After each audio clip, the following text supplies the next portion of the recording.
3 out of 4 against the St. Louis Cardinals. That one loss hurt. I mean, it hurt the way it happened, but not bad.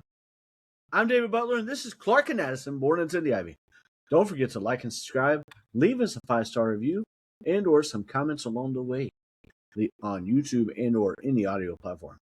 Also, don't forget to follow us on Twitter at dbutler79 or at Born Into the Ivy, and on Facebook at Clark and Addison, Born Into the Ivy. 7 straight road series wins. Total, overall series wins on the road, 18-6, and their last 24 away from Wrigley Field. That ain't too shabby, folks. That is not too shabby. The Cardinals review. On game 1, we had David Peterson. He did a really good job. Nothing terribly impressive outside. He had a lot of ground balls, over 50% ground ball rate. I think that's the first time he's done that since he's been traded here. Overall, like I said last time, man, I mean, he avenged the terrible start against them when they scored 10 runs on him, and just was really good. 5 2/3 innings, 2 runs allowed, 3 hits, and 2 walks. Bregman was the offensive star of the game. He went 4 for 5 with a homer and 2 doubles. But Nico Hoerner, he was no slouch either. 4 for 5 as well with a home run. So Cubs win 7-3. Game 2, Cubs jumped out early, 7-0 after 2. I mean, it was, that was awesome. Colin Ray Cruz threw 6 innings, gave up 1 run, all 4 hits and 2 walks, dominating the Cards again as Seiya and Bregman each got 3 hits, and lots of others contributed with 2 hits as well. I think Pete was the only regular who didn't get a hit. And he had a little mini slump and then broke out. 10-2 win. Pretty complete domination on Tuesday night. Wednesday was game 3 in what turned out to be a true pitcher's duel. Matthew Boyd goes 7 scoreless innings and Dustin Matthews 5 scoreless, but neither team scores until the 10th inning when Pete seemingly wins the game with a bomb, a 2-run shot, and he pimped it. Looked fantastic, and then the Cubs lost. And a walk-off 3-2 loss as Trent Thornton just didn't have it last night on Wednesday night. It's going to happen, folks. I really like the way he pitches. He's been pretty good. He's had his moments, though, where he looked like he did Wednesday night. And that sucked, but it's part of it. In a perfect world, he's not a high-leverage guy for us. But because of all the injuries and everything else, he is right now. And there's other guys that come in, and I'm like, oh, crap, like Caleb Thielbar. I love Caleb Thielbar. Part of that is I appreciate what he did last year and everything. He's not been quite the same guy.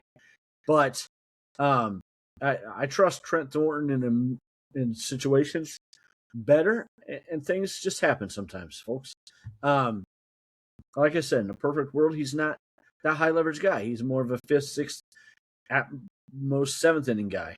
But you had burned Webb already, and it's him or Ferguson in that point. I guess maybe Rollison. I could have seen the argument of going with Rollison, and then you had Trent Thornton today instead of Rollison. I see the argument either way. I wish that they had gone to Rollison for the last batter against Herrera. I understood the righty versus righty, but it was obvious he didn't have it. For those who don't know, when you come in to start an inning and you hadn't pitched before, you have to face a minimum of 3 batters. That's just the way that is. So the only batter he could have faced, or Ryan Rollison could have faced, would have been Herrera. Trent Thornton had to face the rest of them. And he didn't have it. So it really sucked after Pete's homer. That was an amazing moment. If you didn't get to see it, God, I feel bad for you. Go back and watch it, but it ain't going to be the same at this point. It was awesome. In game 4, another extra inning game, another kind of pitcher's duel that minimized runs scored. Javier Assad went 4 1/3 with 1 run allowed, and Andre Palante 6 1/3, 2 runs, allowed a few more hits, but still kept the offenses limited. Pete and Bregman both got 2 doubles. Ian Happ finally comes through in his 3rd time up with runners in scoring position for the night in the 10th, and drove in Bregman with his own double after Bregman's 2nd double of the game. Ian Happ had another big opportunity in the 8th, but had a weak ground ball that couldn't get the job done. So I was really glad he got it. I do think, I know y'all hear me hate on Ian. I think that he's been a little better recently with the runners in scoring position and in bigger moments. Still not where you want a guy who's supposed to be one of the leaders of the franchise by any means. But that's Pete is that guy, right? I mean, that was an MVP moment last night when he hit the 2-run homer. And like I said, maybe I'm just too hard on Happ. Maybe I've got too big expectations, but he's not what some of these guys try to make him out. However, like I said, he has been a little better in those moments recently, and the dude has played stellar defense recently, except last night on that fly ball from Ivan Herrera. Happ had a terrible, terrible angle at it. I mean, terrible. So, bullpen was huge tonight. 5 2/3 innings after Assad came out. Only allowed 1 run on the Thielbar homer off JJ Weatherhold's bat. So, Bregman had an absolutely huge series. Absolutely phenomenal. We've been looking for this guy to break out, and he did in this series. We talked about 16 games coming out of the All-Star break. We only have 3 more left in that span. The Cubs are 8-5, not where I really wanted them to be. Splitting with Minnesota and Detroit really, really hurt them, to be honest. But they've only lost 2 games since all that, and that's phenomenal. They're against the division opponents. They went 5-2, so that is phenomenal. The Detroit series is what really killed us, right? And not sweeping Minnesota like we should have. So they are in the middle of the 17 games in a row without a day off. 7 games in that stretch now. The bullpen is not quite where I was hoping it would be, but after 2 late inning or extra inning affairs, I mean, it's not terrible, right? It's not terrible by any means. I'm going to say that I don't think that Caleb Thielbar and or Jacob Webb are going to be available tomorrow, so that could be a bit of an issue. But overall, I would say that's like the one big issue. They probably both need the day off tomorrow. Everybody else should be available though, if it's a close game or whatever. As far as closer, like you would probably think Trent Thornton. I know you all don't want to hear that after the other night, but I would go back to him. He's had a day off. I think he's got the mentality for it. He's got the stuff, and that's who I would go to without Jacob. Maybe Rollison, but I'm going to guess that Rollison would probably be needed to help bridge the gap to him. Maybe Shota goes 8 innings though. That'd be phenomenal, right? We talked about Peterson on last Thursday's episode and how he had been much better than what people think. In that same time span, since they traded for David Peterson, both Shota Imanaga and Matthew Boyd have been absolutely phenomenal. And you may have heard that, but listen to these numbers. Shota has had 5 starts in that time span, going 2-2 with a 1.55 ERA, a 668 OPS, opponent's OPS. Matthew Boyd, 7 starts, 4-0 with a 1.93. Both these guys with sub-2 ERAs, and Boyd has had a 632 OPS. So, phenomenal. Like, these guys have been absolutely fantastic in this time span, and I think that has gone largely under the radar to the average fan at least. So, just wanted to point that out and how great they have been. If we can get a bona fide ace, these guys fit in really nice. as the 2 and 3s. And that's without adding in Edward Cabrera and what he could possibly do if he comes back completely healthy, which there's no reason for him to come back if he's not, right? And then if they trade for another guy too. But at least we need a bona fide ace for this roster. Because Cade, he ain't coming back. Steele's not coming back as a starter. Ben Brown is probably not coming back as a starter. We need a true bona fide ace. Speaking of that, trade targets rumors. Per Jeff Passan, the Tigers will trade Tark Skubal. It's just a matter of where. And there's a lot of rumors going around right now about the Cubs possibly being a true possibility for that. I would love it. I mean, I would absolutely love it, but I don't see it happen. I just think that we don't have the prospect capital to do it compared to the Dodgers and the Rays and the Brewers. As much as that sucks, unless those teams, and I don't understand why the Dodgers would do what I'm about to say, just refuse to trade all their assets. Like, Dodgers can only play so many players. Like, it would not make sense for them to not trade for Tark Skubal if that's what they feel they need. And with Shota's injury, that's probably what they feel they need.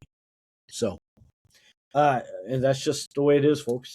We've got to get better at developing our players in the minors. I think that we have a very good minor league system.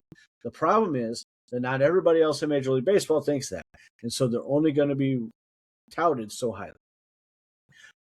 And now, as much as I like our prospects and our system, it's not as good as the Dodgers. It's not as good as the Brewers, especially if the Brewers are willing to trade Jesus Amade.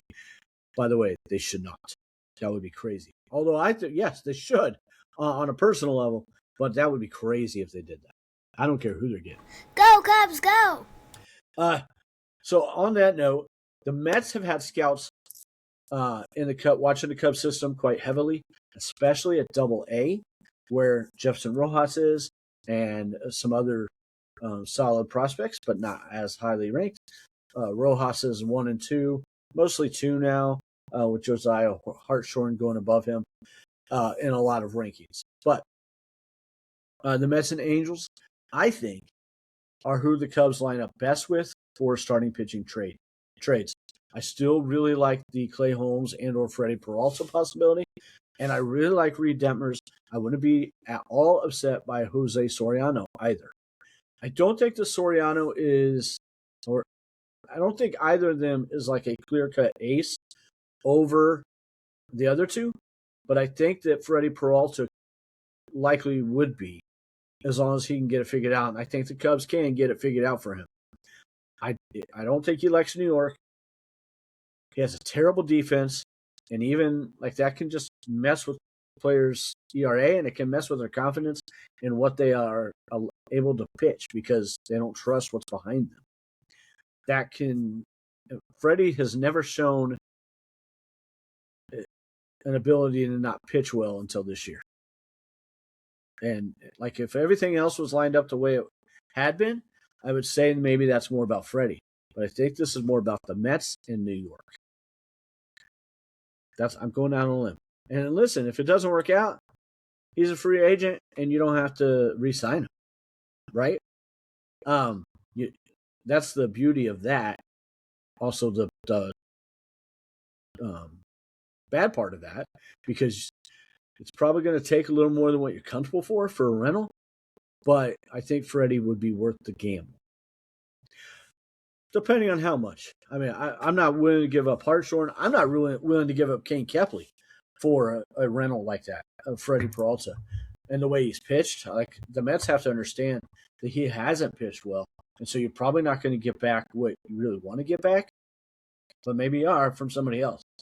But I wouldn't give up like the farm, Hartshorn, Kepley, Ethan Conrad, none of that. I would, however, be willing to trade one of the two catchers. But I would only trade Ayers for like if you're getting some kind of combination, like if we're getting Holmes and Peralta, and or for like one of the Angels' controllable pitchers. That's what I would give him up for. I still really like the Kirby Yates and/or Luke Weaver idea too from both of those teams. I think Kirby Yates would fit in absolutely amazing behind, and I don't think he would cost nearly as much as Luke Weaver. So that would be my preference. New York Yankees preview, and then I will leave you the hell alone. The Yankees coming into the series at 61-48, 3.5 games back in the AL East behind the Rays, 5.5 games up on the last wild card spot, sitting with the top spot right now. They are 6-4 the last 10 and lost the last 2 against the White Sox. They are 10th in runs per game with 4.68. Far cry from where they were to start the year, but they have a lot of injuries. Like the Cubs have a lot of pitching injuries, they have a lot of position player injuries. And we're talking big guys. The Cubs are second with 5.19 runs per game. The Yankees' ERA, team ERA, is 3.36. That is first in the major leagues. Cubs are 4.14 ERA, 16th now. They have definitely vaulted back up and are going in the right direction, continue to. The starters specifically have been really, really good lately. The overall starter ERA sucks, though, still. At 4.31, they're 16th. The Yankees have a 3.58 starting pitcher ERA, 5th in the majors. Their relief pitching is second only to the Red Sox. They have a 3.12 ERA from the relief pitchers. Cubs at a 3.99, 14th in the majors. Probable starters on Friday, we've got Will Warren, who is 7-5 with a 4.41 ERA, against lefty Shota Imanaga, 7-8, 3.72 ERA. He was supposed to start today against Cardinals, and they switched that around and had a sod start so that Shota could start against the Yankees. On Saturday, we got lefty Max Fried, 4-3 with a 3.23 ERA, going against left-handed pitcher David Peterson, 6-7, 5.80 ERA. And on Sunday, Saturday night, by the way, is on Fox and will be televised on nationwide TV. So Sunday, we got righty Garrett Cole, 4-5 with a 3.57 ERA, against Colin Ray, 8-7, a 4.67 ERA. They should be able to take 2 out of 3 here. I know that the pitching matchups aren't great, but I think that the Cubs can limit some of the offense and keep themselves in these games. The Cubs offense has been really, really good outside of the last 2 games. And it's been solid in the last 2 games in moments. Like Wednesday night was just a really good pitching performance by the Cardinals, team performance.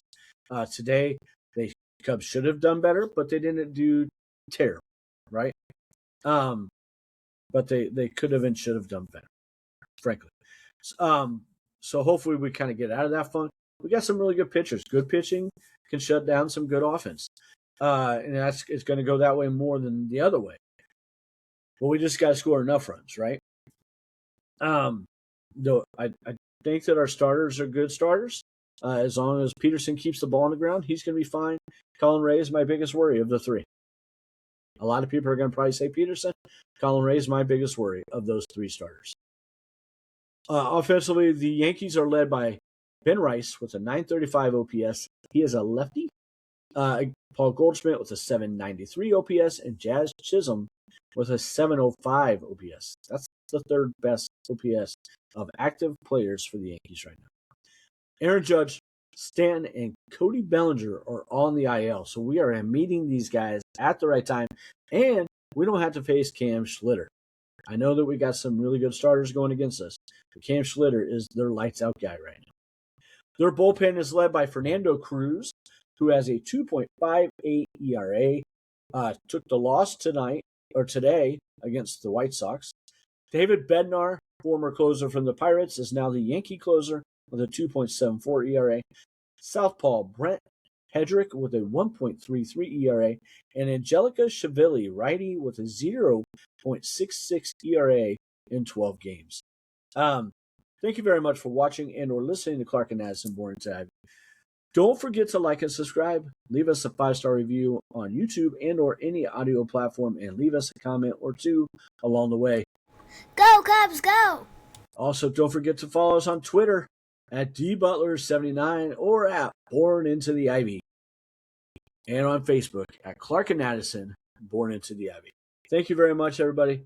Have a great night, and let's go Cubs.